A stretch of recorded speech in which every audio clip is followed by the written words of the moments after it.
Hai, Assalamualaikum. Nama saya Dina. Umur saya 16 tahun. Berat saya 65 kilo. Tinggi saya 150 cm. Dari Pantai Remis, Perak.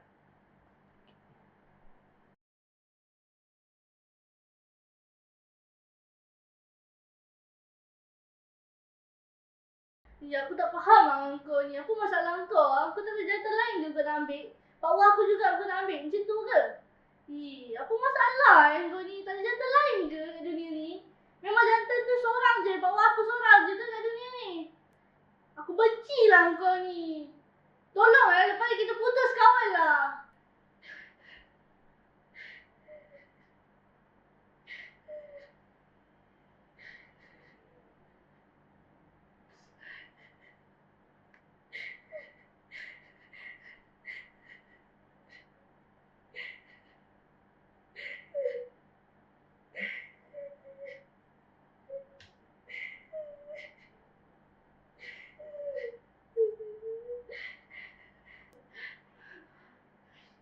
Apa tu?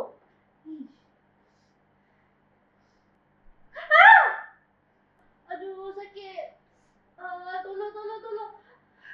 Sakit, aduh.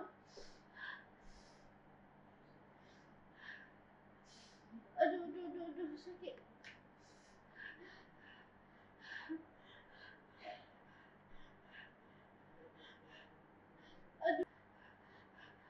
Aduh.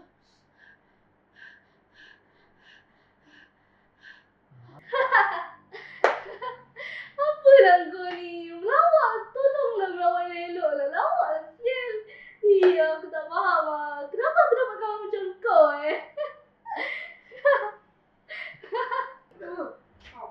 Ni.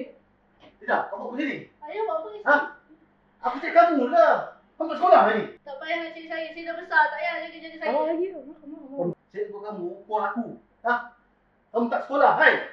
Ha? Pakcik, kau kat sini kau buat apa? Masuk kat pukul 6. Diam je dekat sini. Dah pukul 6. Kau boleh balik? Ha? Dina dah besar.